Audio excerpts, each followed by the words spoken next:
नमस्कार, मैं हिमांशु मिश्रा और आप देख रहे हैं द इनसाइड स्टोरी। तो आज एक बहुत बड़ी राजनीतिक घटना हुई है। तेलंगाना के पूर्व मुख्यमंत्री के चंद्रशेखर राव की बेटी के कविता को गिरफ्तार कर लिया गया है।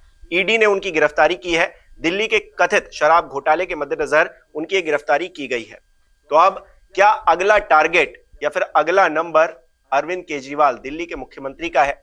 इस तरह की चर्चाएं चल पड़ी हैं, क्योंकि उन्हीं की पार्टी के दो बड़े नेता, एक तो डिप्टी सीएम भी थे, उनकी गिरफ्तारी भी हो चुकी है इसी मामले को लेकर। मनीष सिसोदिया और संजय सिंह जो कि तेज तर्रार नेता थे, उनकी गिरफ्तारी भी हो चुकी है। तमाम कोशिशें हो रही हैं कि वो जेल से बाहर आ जाएं, लेकिन वो नहीं आ पा रहे हैं और लगातार समन पर समन अरविंद केजरीवाल जी को जारी हो रहे हैं। कोर्ट तक मामला पहुंचा है और सुनवाई एक बार फिर से होनी है उस मामले की। तो ऐसे में क्या अब अगला नंबर अरविंद केजरीवाल जी का है? इसको लेकर आज चर्चा करेंगे। डॉक्टर संजीव त्रिवेदी जी वरिष्ठ पत्रकार हमारे साथ है। संजीव जी, किस तरह से देखा जाए कि कविता जी की गिरफ्तारी को और एक मामला दिल्ली में शराब घोटाले का जो मामला है उससे रिलेटेड अब ये तीसरी गिरफ्तारी और बड़ी गिरफ्तारी जो है, अब चौथा नंबर कहा जा रहा है अरविंद केजरीवाल जी का है।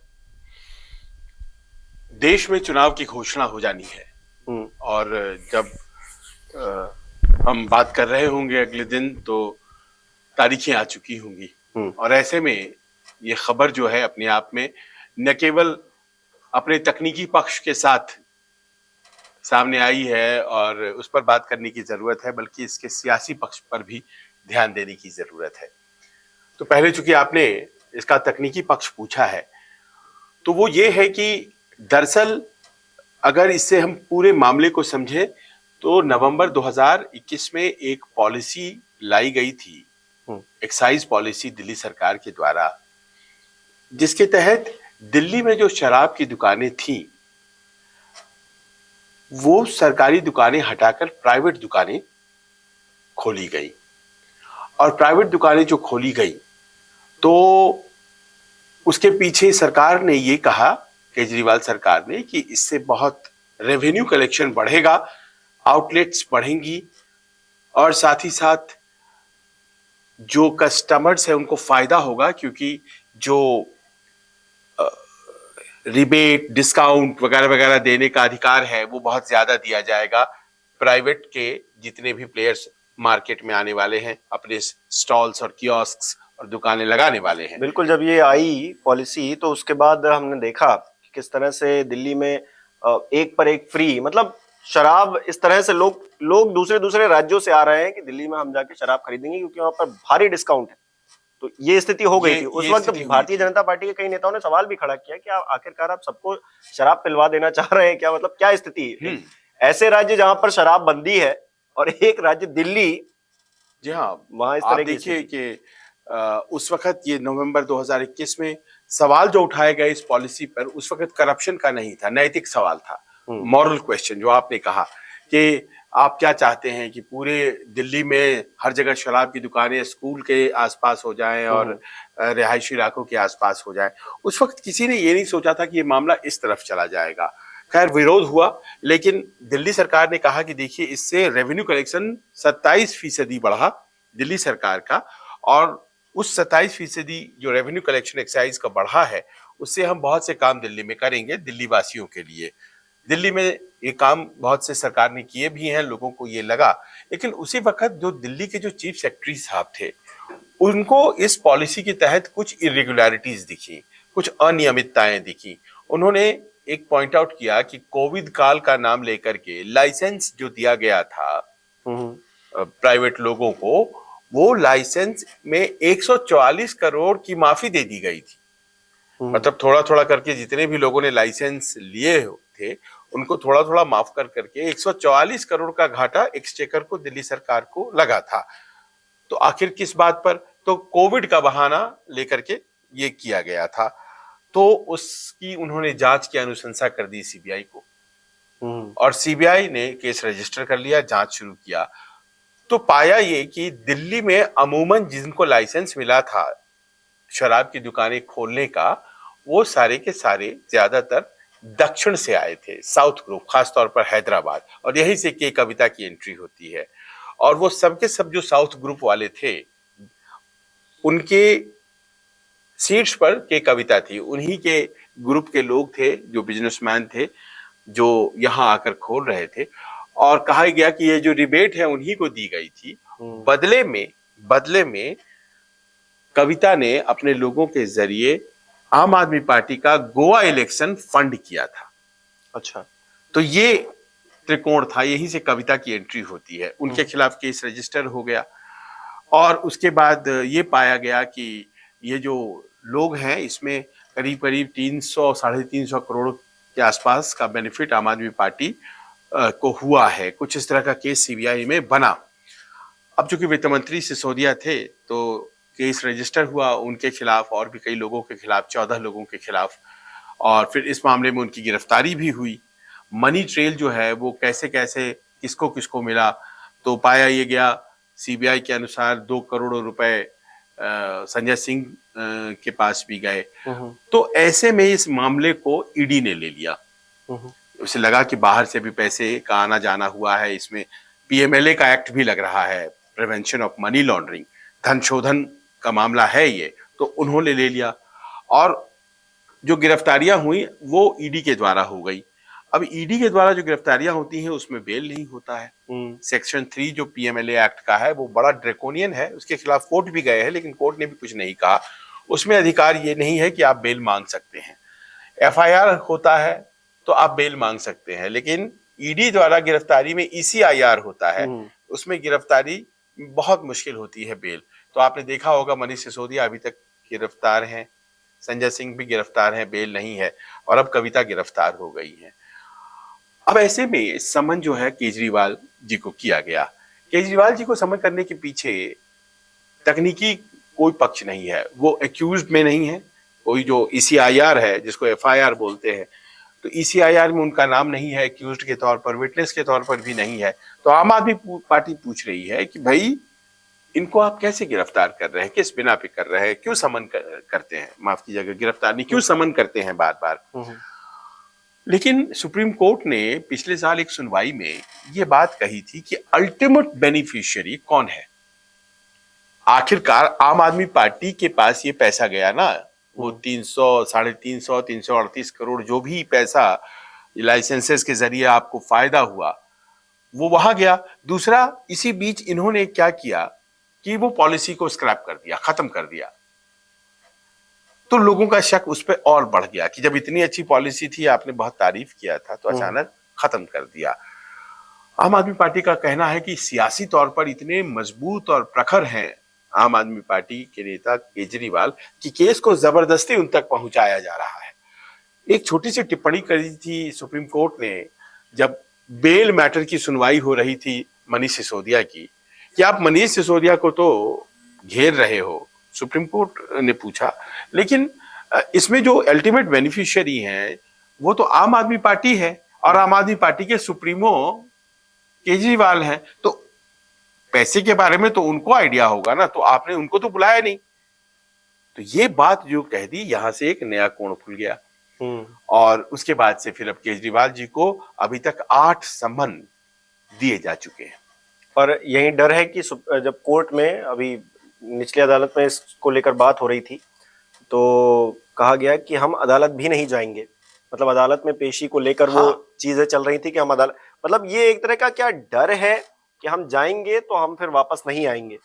देखिए, ईडी ने बार बार समन दिया है, पहला समन, दूसरा समन, तीसरा समन, अभी तक उनको 8 समन दिए हैं। ये मुझे लग रहा है अब तक का मैक्सिमम है, मतलब इतने समन 10 समन दिए थे हेमंत सोरेन को। अच्छा। और फिर 10वें समन पर गिरफ्तारी उनकी हो गई थी। तो अभी है 2 है। तो सिटिंग चीफ मिनिस्टर गिरफ्तार होते हैं, ये वहां से साबित हो गया है।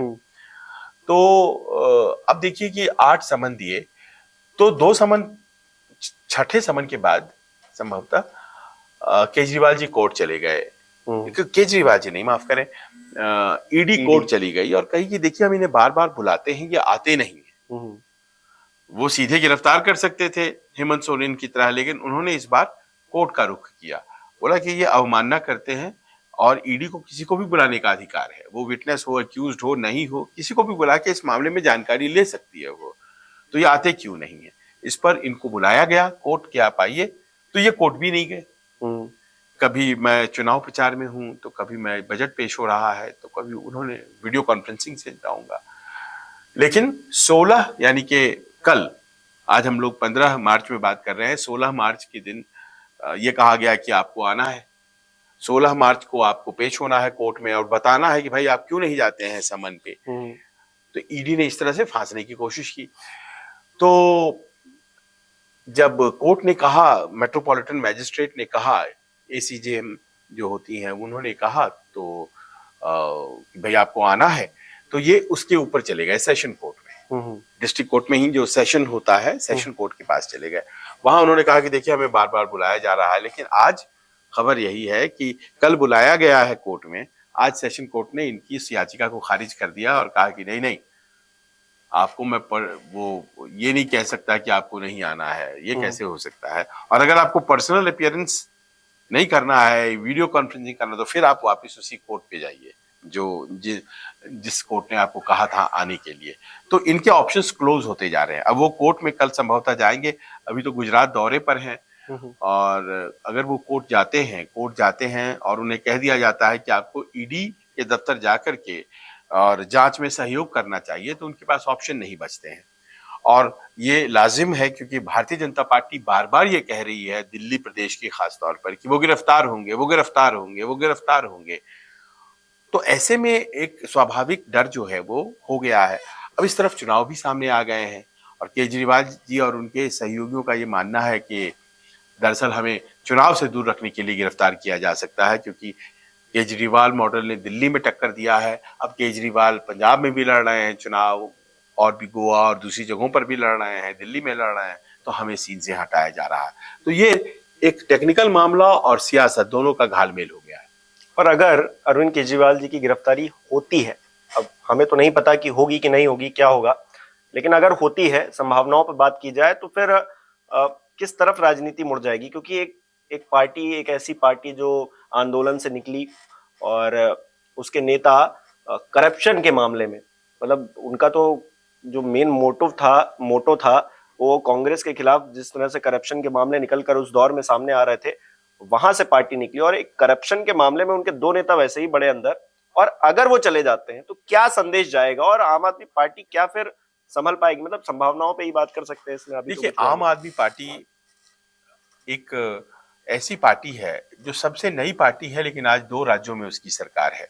नेशनल पार्टी का दर्जा, और नेशनल पार्टी का दर्जा तो है ही, तो ये एक छोटी बात नहीं है। दिल्ली और पंजाब में उसकी सरकार है और उसके पास राज्यसभा के 10 सांसद हैं, लोकसभा के भी 1 सांसद है और कई सीटों पर उसने चुनाव रखा है। सब कुछ जो है ये 2011 से जब ये आंदोलन शुरू होता है, फिर पार्टी की शक्ल लेता है, लोकपाल के आंदोलन से शुरू होकर, उसमें उसके सेंटर पीस रहे हैं अरविंद केजरीवाल।